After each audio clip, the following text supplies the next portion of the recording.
Chepauk stadium అంతా కూడా అభిమానులతో కిక్కిరిసిపోయింది. ఇప్పుడే జరిగినటువంటి టాస్ కార్యక్రమంలో భాగంగా బ్యాటింగ్ ఎంచుకున్నారు సన్ రైజర్స్. ఇక మ్యాచ్ కు సంబంధించి అసలు ఏం జరగబోతోంది, ఎలాంటి అద్భుతాలు జరగబోతున్నాయి, క్రికెట్ ఫ్యాన్స్ అంతా ఎదురు చూస్తున్నటువంటి సంరంభం ఎలా ఉండబోతోంది, మరింత విశ్లేషణ అందించడానికి మనతో పాటు స్పోర్ట్స్ అనలిస్ట్ సుధీర్ గారు మనకి లైవ్ లో సిద్ధంగా ఉన్నారు. Sir good evening. Good evening Ramana గారు, ఎలా ఉన్నారు? Sir fine sir, super. మొత్తానికి బ్యాటింగ్ ఎంచుకున్నారు సన్ రైజర్స్. అంటే ఎలాంటి ఎఫెక్ట్ పడే ఛాన్స్ కనిపిస్తాం సార్? అంటే ఒక రకంగా చెప్పాలంటే ఏ స్పోర్ట్స్ భాషలో ముఖ్యంగా క్రికెట్ భాషలో టాస్ అనేది సగం బలాన్ని ఇస్తుంది ఇంపార్టెంట్ మ్యాచెస్ లో. సో టాస్ గురించి బ్యాటింగ్ ఎంచుకోవడం అనేది ఇంపార్టెంట్ మ్యాచ్ లో ఒక మంచి నిర్ణయంగానే మనం భావించాలి రమణ, అందులో డౌటే లేదు. ఎందుకంటే రెడ్ సాయిల్ వికెట్ కనుక బ్యాటింగ్ ఫేవరబుల్ కండిషన్స్ ఉంటాయని కూడా ఎక్స్పర్ట్స్ చెప్తూనే ఉన్నారు. So I think it's good toss to win ఎప్పటి వరకు. బట్ కావాల్సింది ఏంటంటే ఆ టాస్ కు సపోర్ట్ కూడా ఇవ్వాలి బ్యాటర్స్, మంచి బ్యాటింగ్ కనబరచాలి. సో స్ట్రాంగ్ బ్యాటింగ్ లైనప్ ఉన్నటువంటి టీమే అండ్ బ్యాటింగ్ తోటి అందరినీ ఆకట్టుకున్నటువంటి టీం కనుక ఐ థింక్ ఈ డెసిషన్ మరి వర్కౌట్ అవుతుందో చూడాలి. వర్కౌట్ కావాలి అంటే కనీసం 180-190 స్కోర్ అయితే చేయాలి. ఎందుకంటే మనం చూసాం కదా ఎలిమినేటెడ్ 2 లో 170 ప్లేస్ చేసిన తర్వాత ఒక టఫ్ స్కోర్ గా మారింది. So it's a good chance for Hyderabad to put up a decent total. I think toss ను ఉపయోగించుకోవాలి గెలిచినందుకు Ramana. Yes sir. And sir players wise చూస్తే కనుక ఇంపాక్ట్ చూపించే ప్లేయర్స్ ఎవరని చెప్తారు మీరు చెప్పినట్టుగా మీ క్రికెట్ పరిభాషలో? ఇప్పుడు ఇంపాక్ట్ అంటే ఇప్పుడు అమూల్ సమాద్ అయితే ఈ రోజు ఛాన్స్ కనబడట్లేదు, ఎందుకంటే ఇప్పుడు షాబాజ్ ని ఇంక్లూడ్ చేశారు మెయిన్ గా. సో ఇంపాక్ట్ ప్లేయర్ గా I think we have to wait and see. ఎందుకంటే అభిషేక్ అయితే ఇంపాక్ట్ ప్లేయర్ గా ఆడించకపోవచ్చు ఈ రోజు. అభిషేక్ లెవెల్ లో ఉంటాడు, సో అతన్ని డ్రాప్ చేసి అయితే వేరే వాళ్ళని తీసుకురాకపోవచ్చు బౌలర్ గా, because he bowled well in the last match actually. So నాకేమనిపిస్తుంది అంటే ఎవరినైనా ఒక త్రిపాఠి లాంటి ప్లేయర్ ను డ్రాప్ చేసి ఒక ఎక్స్ట్రా బౌలర్ ను తీసుకురావచ్చు, ఎందుకంటే సెకండ్ టైం బౌలింగ్ చేస్తున్నప్పుడు ఒక బౌలర్ అవసరం ఉంటుంది. సో ఐ థింక్ ఆ విషయంలో నాకు అనిపిస్తుంది ఒక మంచి డెసిషన్ తీసుకున్నారు సమాజ్ ని ఇప్పుడు ఇంక్లూడ్ చేయకుండా. Wait and see. ఇప్పుడైతే మంచి టీం ని ఇంకా ఎంపిక చేశారు. అండ్ ఇప్పుడు చేయాల్సింది ఏంటంటే బ్యాటింగ్ చక్కగా చేయాలి. హెడ్ అండ్ అభిషేక్ నుండి ఎప్పటిలాగా ఒక మంచి పర్ఫార్మెన్స్ అందరూ ఎక్స్పెక్ట్ చేస్తుంటారు. So it all depends upon how they start the innings Ramana. Sir ఒక సామాన్య క్రికెట్ అభిమానిగా ఆలోచిస్తే కనుక నాలాంటి వాళ్ళు ఎలాంటి రికార్డులు అయితే నమోదవచ్చు సార్? ఏమైనా అద్భుతాలు కూడా చూడొచ్చు అంటారా? మీరేం సామాధి కాదు, మీరు క్రికెట్ ఎక్స్పర్ట్స్. క్రికెట్ అంటే మీకు చాలా జ్ఞానం కూడా ఉంది, because you have been discussing for many years. మీరు అన్నట్టుగా అంటే ఈ 2 టీమ్స్ రమణ ఒక యాంగిల్ నుంచి చూసినట్లయితే they have provided plenty of entertainment to the viewers, ముఖ్యంగా స్టేడియం లోనే కాకుండా క్రోర్స్ ఆఫ్ పబ్లిక్ మీద ఇప్పుడు చూస్తూ. సార్ మ్యూట్ లో పడింది, ఒక్కసారి మ్యూట్ తీయండి సార్.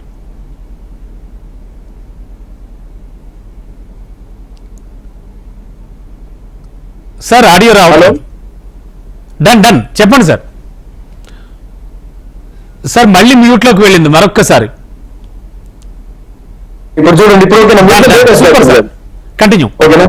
సో నేనేమంటానంటే ఈ 2 టీమ్స్ ప్రొవైడ్ చేసినట్టుగా ఎంటర్టైన్మెంట్ ఏ టీమ్స్ కూడా ప్రొవైడ్ చేయలేదు. బ్యాటింగ్ లో బ్యాటింగ్ విన్యాసాలు రన్ ఫెస్ట్ మ్యాచెస్ అనేవి వీళ్ళ ద్వారానే చూసాం. Sunrisers Hyderabad 287 in Bengaluru against RCB, ఆ తర్వాత ముంబై తోటి ఫస్ట్ ఐపీఎల్ టోర్నమెంట్ లోనే వాళ్ళు 277 చేశారు. అట్లాగే కోల్కతా కూడా అగైన్స్ ఢిల్లీ మనకు తెలుసు, విశాఖపట్నంలో 272 చేశారు. తర్వాత 260 కూడా వాళ్ళ స్కోర్ ఉంది against Punjab. Of course Punjab chase it later, that's different story. So ఈ టోర్నమెంట్ మొత్తంలో కూడా రన్స్ ఫెస్ట్ మ్యాచెస్ అంటే రన్ స్కోరింగ్ మ్యాచెస్ ఎక్కువగా చూసాం. అంటే 35-40 వరకు మీకు 200+ స్కోర్స్ ఉన్నాయి రమణ. సో దాంతో ఫుల్ ఎంటర్టైన్మెంట్ లభించింది.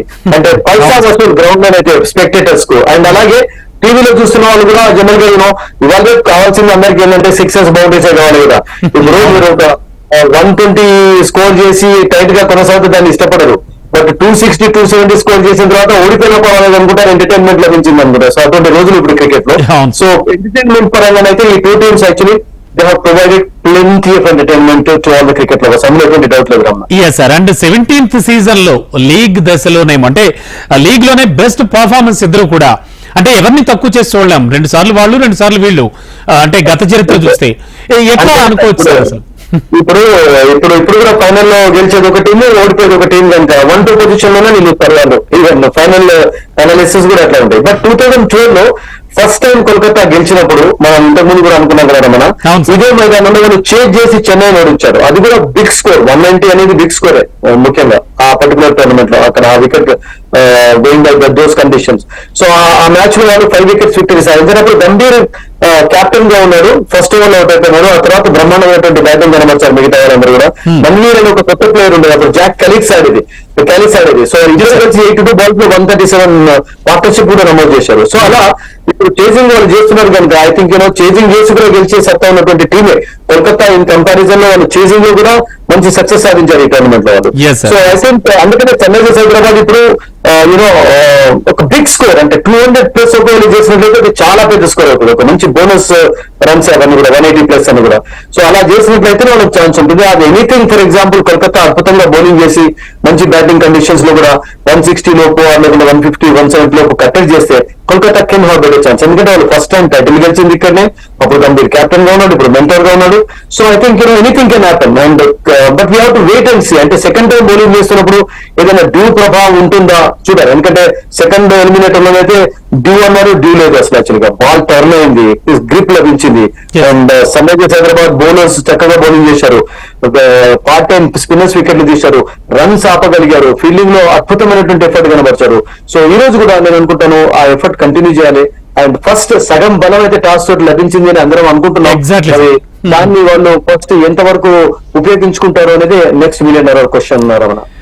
Yes sir. And one more thing ఏమిటంటే క్వాలిఫైర్ 2 లో చెపాక్ పిచ్ ను చాలా చక్కగా వినియోగించుకున్నారు అంటే కనుక ఒక ఇద్దరు పేర్లు చెప్పక తప్పదు సార్. షహబాజ్ అండ్ అభిషేక్. మరి ఈ మ్యాచ్ లో కూడా వాళ్ళ నుంచి ఎక్స్పెక్ట్ చేయించారా? నారాయణ అండ్ చక్రవర్తి ఒకవేళ టర్న్ ఉన్నట్లయితే అవును they are going to be dangerous అండి. అంటే వాళ్ళ ఓవర్ లో ఆడడం కష్టం. ఎందుకంటే because they have been fantastic. ఇద్దరు కలిసి 36 వికెట్స్ తీసుకున్నారు ఈ టోర్నమెంట్ లో. అవును. అండ్ ప్రతి మ్యాచ్ లో కూడా వాళ్ళు మంచి స్పెల్స్ కనబరుస్తున్నారు. జస్ట్ అరుదుగా వాళ్ళు ఫెయిల్ కావాలని చూసాం. అండ్ అట్లాగే రసల్ కూడా మధ్య ఓవర్స్ లో వచ్చి వికెట్స్ తీస్తున్నాడు, కొంచెం డేంజరస్ గా మారాడు. అతని బౌలింగ్ ఎఫర్ట్ కూడా చాలా చక్కగా ఉంది. And is been surprise by himself. అతనే సర్ప్రైజ్ అన్నాడు, నేను ఎలా మంచి బౌలింగ్ అంటే. ఎందుకంటే జనరల్ గా అతను రన్స్ ఎక్కువగా ఇస్తాడు, బట్ ఈ పర్టికులర్ టోర్నమెంట్ లో కీలకమైన సమయాల్లో అతను వికెట్స్ తీయడం కూడా చూసాం. సో ముఖ్యంగా స్టార్క్ ఫస్ట్ స్పెల్ లో ఎట్లా బౌలింగ్ చేసి ఒక బ్రేక్ త్రూ సాధించి పెడతాడు, లేకుంటే వైభవ్ నుండి ఎలా బౌలింగ్ చూస్తాం. So we have to wait and see. But వాళ్ళకు అబ్సల్యూట్లీ స్పిన్ డిపార్ట్మెంట్ లోనైతే ఆ స్ట్రెంత్ అయితే ఉంది. అండ్ కండిషన్స్ ఎలా ఉంటాయి అనేది మనకు జస్ట్ ఒక 4-5 ఓవర్స్ తర్వాత తెలుస్తుంది. Wait and see for that. Yes sir. అంటే కోల్కతాకు హైదరాబాద్ తో పోలిస్తే కనుక బలమైన బౌలింగ్ లైనప్ కానీ స్ట్రెంగ్త్ కానీ కనిపిస్తోంది సార్. అంటే మీరు చెప్పినట్టుగా ఇప్పుడు హర్షిత్ రాణా కానీ స్టార్ కానీ కామన్ మీరు అన్నారు కదా, కామన్ క్రికెట్ లవర్ కూడా ఇవాళ రేపు అందరూ క్రికెట్ ఫాలో అవుతున్నారు. సో వాళ్ళు కూడా ఏమంటారంటే కోల్కతా బౌలింగ్ లో స్ట్రాంగ్ ఉంది. అలాగే ఆర్ఆర్ విషయం కూడా అనుకున్నాం లాస్ట్ మ్యాచ్ లో. Of course. అప్పుడు అశ్విన్ బౌలింగ్ రాళ్ళలో రాణిస్తాడు, ఇక్కడ చెన్నై వికెట్ అనుకున్నాం, చేయాలనుకున్నాం. బట్ ఫస్ట్ టైం బౌలింగ్ చేసినప్పుడు నో టర్న్, నథింగ్, అవును. ఫ్లాట్ గా బాల్ రావడం చూసాం. అండ్ వాళ్ళని అటాక్ కూడా చేశారు. బట్ ఈ రోజు మరి రెడ్ సాయిల్ వికెట్ కనుక ఐ థింక్ ఒక 2-3-4 ఓవర్స్ పడ్డంత వరకు మనం ఏం చెప్పలేము అసలు. బాల్ మెల్లగా వస్తుందా లేకుంటే బ్యాక్ పైన వస్తుందా, మరి సెకండ్ టైం బౌలింగ్ చేస్తున్నప్పుడు ఫేవరబుల్ గా ఉంటాయా లేకుంటే వికెట్స్ యొక్క రూపం మారుతుందా. Wait and see for that. ఎందుకంటే చెన్నైకి ఉన్నటువంటి అన్ప్రెడిక్టబుల్ ఏంటంటే సడన్ గా ఒక్కొక్కసారి ఏమవుతుందంటే బాల్ స్కిడ్ కావడం చూస్తుంటాం, బాల్ మూవ్ కావడం చూస్తుంటాం. సో అటువంటి సిచ్యువేషన్స్ లో అండ్ ఆల్సో క్లైమేటిక్ కండిషన్స్ కూడా సార్. క్లైమేట్ కూడా చాలా, బెంగళూరులో కూడా మనకు తెలుసు కదా, సడన్ గా వాన పడుతుంది, సడన్ గా అవునండి. చెన్నైలో కూడా నిన్న వర్షం పడింది, నిన్న ప్రాక్టీస్ లేకపోయింది. వచ్చారు హోటల్ నుంచి, గ్రౌండ్ నుంచి మళ్ళీ హోటల్ కి వెళ్ళిపోయినారు. So they were deprived of the practice session yesterday. అలా కండిషన్స్ ఉంటే కనుక అటువంటి కండిషన్స్ లో ఐ థింక్ ప్రెడిక్ట్ చేయడం అనేది అంత ఈజీ కాదు. బట్ మనం అనుకున్నట్టుగా టాస్ గెలవడం అనేది ఫైనల్ లాంటి టోర్నమెంట్ లో ఏ కెప్టెన్ కానీ ఏ టీం అనేది ఒక సగం బలాన్ని అయితే ఇస్తుంది, అందులో ఎటువంటి డౌట్ లేదు. Yes sir. And sir Hyderabad ఆటగాడు Rahul Tripathi almost play off మ్యాచ్ల్లో చాలా కీలకంగా రాణిస్తూ వస్తున్నాడు. ఈజ్ అ గుడ్ ప్లేయర్ అండి, నో డౌట్. అతడు కోల్కతా కూడా ఆడాడు. Even Cummins played for Kolkata, don't forget actually.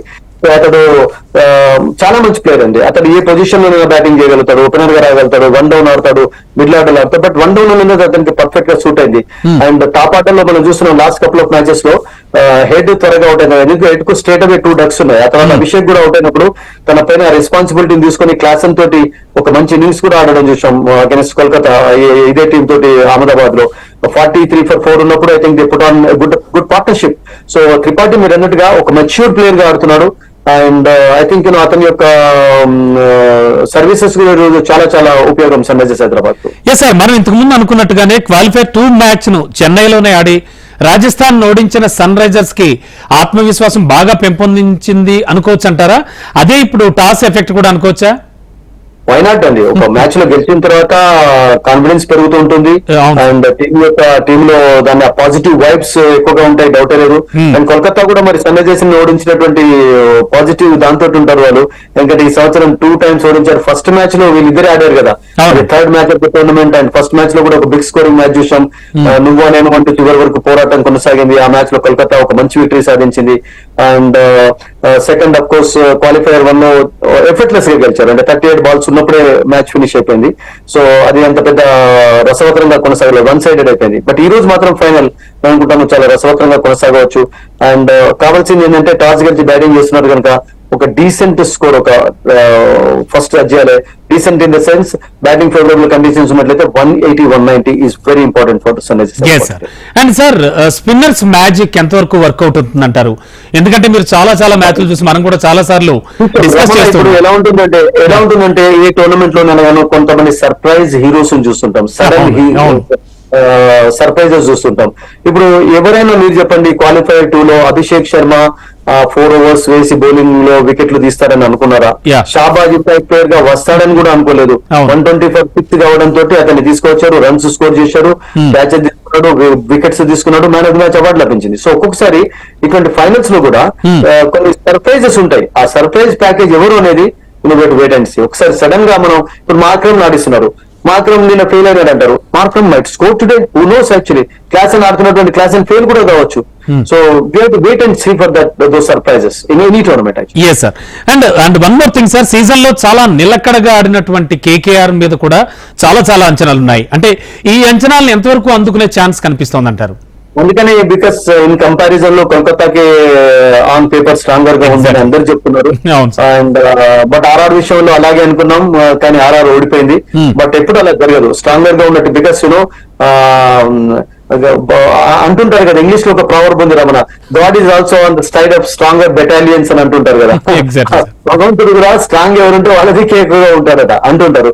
So అలా నేను అనుకుంటాను కోల్కతాకి ఏదైనా బిట్ ఆఫ్ యునో అది కూడా ఉన్నట్లయితే I think they can win the title for the third time because మీరు అన్నట్టుగా వాళ్ళు they pretty looked a stronger team than others, no doubt about it. yes sir. and one more thing ఏంటంటే openers కి సంబంధించి కూడా ఏం మాట్లాడుకోవాలి sir? చాలా కీలకం వాళ్ళు. అంటే వాళ్ళు ఎంతవరకు ముందుకు వెళ్లారు, అలాగే వాళ్ళ ఇన్నింగ్స్ ఎలా ఉన్నాయనేది కూడా చాలా కీలకం కదా సార్? చాలా మంచి క్వశ్చన్ రమణ. ఇంగ్లీష్ లో అంటుంటాం కదా మనం, well began is half done అంటుంటాం. ఎగ్జాక్ట్లీ చెప్పాలి. అవును. సో ఒక మంచి స్టార్ట్ లభించినప్పుడు వాట్ హ్యాపెన్ 277 స్కోర్ చేశారు. ఒక మంచి స్టార్ట్ లభించినప్పుడు ఏం చేశారు, 287 స్కోర్ చేశారు. సో ఆ కాన్ఫిడెన్స్ ఏమవుతుందంటే ఓపెనర్స్ రాణించినప్పుడు ఫ్రీడమ్ మిడిల్ ఆర్డర్ బ్యాటర్స్ కి ఎక్కువగా ఉంటుంది. ఇప్పుడు లేకుంటే ఫర్ ఎగ్జాంపుల్ పవర్ ప్లే లో 2 wickets కోల్పోయినారు, 35-40 runs వచ్చాయి. అప్పుడు ఏమవుతుందంటే మిగతా మిడిల్ ఆర్డర్ బ్యాటర్స్ పైన ప్రెషర్ అనేది ఉంటుంది. వాళ్ళు ఎందుకంటే ఫైనల్ ఇదేం లీగ్ మ్యాచ్ కాదు కదా, ఎందుకంటే ఒక మంచి స్కోర్ చేయడానికి చూస్తుంటారు. ఒకవేళ ఫర్ ఎగ్జాంపుల్ వాళ్ళు కూడా ఏదైనా రిస్క్ తీసుకొని షార్ట్ అవుట్ అయినట్లయితే అగైన్ ప్రెషర్ బిల్డప్ అవుతుంటది. సో అలా కాకుండా చూసుకోవడం కూడా చాలా ఇంపార్టెంట్. సో అందుకని ఒక మంచి స్టార్ట్ కొరకు సన్ రైజర్స్ హైదరాబాద్ ప్రయత్నించాలి. పవర్ ప్లే లో మరి 6 overs లో 120 స్కోర్ చేసాం అగెన్స్ట్ బెంగళూరు, ఆర్ లేకుంటే 90-100 స్కోర్ చేసాం against Mumbai. To forget that. వాళ్ళు ఏం చేయాలంటే ఇప్పుడు పవర్ ప్లే చక్కగా ఉపయోగించుకొని ఒక డీసెంట్ స్కోర్ చేసినట్లయితే ఐ థింక్ ఆ తర్వాత కూడా ఒక 2-3 big overs వచ్చినట్లయితే కూడా రన్ రేట్ ను పెంచుకోవచ్చు. సో అలా కీలకంగా కాషియస్నెస్ అనేది కూడా కనబరచడం కొన్ని సందర్భాల్లో చాలా ఉపయోగపడుతుంది Ramana. Exactly sir. And one more thing ఏంటంటే స్టేడియంస్ గురించి మనం పర్టికులర్ గా మాట్లాడుకుంటే చెన్నై చెపాక్ స్టేడియం అంటే తప్పకుండా మనకి స్పిన్నర్సే గుర్తొస్తారు సార్. స్పిన్నర్స్ దే ఆధిపత్యం, వాళ్ళదే పైచేయి అంటాను నేనైతే. యాక్చువల్లీ చెన్నైలో కొంచెం పేసర్స్ కూడా ఈ సంవత్సరం రానిచ్చాయి. ఈ సంవత్సరం ఈక్వల్ అది కూడా మనం చూసాం, పేసర్స్ కూడా వికెట్స్ లభించాయి అండ్ కాంట్రిబ్యూషన్ పేసర్స్. అండ్ ఈ రోజు రెడ్ పైన్ లో కొంచెం మేబీ పేసర్స్ కు బిట్ ఆఫ్ ఎక్స్ట్రా బౌన్స్ కూడా ఉండవచ్చు. సో వెయిట్ అండ్ సీ, ఎందుకంటే పేసర్స్ కూడా రాణించినటువంటి ఎగ్జాంపుల్స్ ఉన్నాయి ఇక్కడ. ఈవెన్ కొన్ని మ్యాచెస్ లో కూడా అంటే if you go back to mid-70s mid-80s చూసినట్టయితే అప్పుడు పేసర్స్ కూడా చాలా అద్భుతంగా రాణించేవారు. అంటే వెస్టిండీస్ పేసర్స్ ముఖ్యంగా ఇక్కడ చాలా అద్భుతంగా ఎంజాయ్ చేసేది. బట్ అప్పుడు ఒక బ్యాటిల్ అనేది మనం చూసేది బ్యాటర్స్ అండ్ బౌలర్స్ మధ్యలో. అటువంటి బ్యాటిల్ ఇప్పుడు చూడటం లేదు. ఈ మధ్యలో ఏమవుతుందంటే ఉంటే ఫేవరబుల్ గా బ్యాటింగ్ ఫేవరబుల్ కండిషన్స్ ఉంటాయి, లేకుంటే బౌలింగ్ ఫేవరబుల్ కండిషన్స్ ఉంటాయి. సో అలా కాకుండా రియల్ బ్యాటిల్ అనేది మీరు అన్నట్టుగా చెన్నైలో ఎక్కువగా చూస్తుంటాం. అందుకని మనం అన్నాం కదా, అన్ప్రెడిక్టబుల్ కండిషన్స్ ఉంటాయి. పిచ్ కూడా మనం అన్నట్టుగా ఒక్కొక్కసారి బ్యాటర్స్ అంటాం కానీ సడన్ గా స్కిడ్ అయ్యి బౌలర్స్ కూడా వికెట్స్ లభించవచ్చు. So I think Chennai is always ఒక డిఫరెంట్ అట్మాస్ఫియర్ ఉన్నటువంటి గ్రౌండ్ అంటే చివరి వరకు ఏం చెప్పలేమంటారు. Yes sir. And sir, league చరిత్రలోనే చాలా అత్యధికమైనటువంటి స్కోర్లు కూడా నమోదు చేసిన హైదరాబాద్ టీం సంబంధించి బ్యాటర్స్ విధ్వంసం అయితే కొనసాగుతుందని నాకు అనిపిస్తోంది. మీరే ఉంటారు సార్? ఐ థింక్ హైదరాబాద్ కాకుండా కోల్కతా బ్యాటర్స్ కూడా చక్కగా రాణించారు కనుక ఒక మంచి ముందు చెప్పిన విశ్లేషణలో టాస్ కి సంబంధించి కూడా చెప్పారు.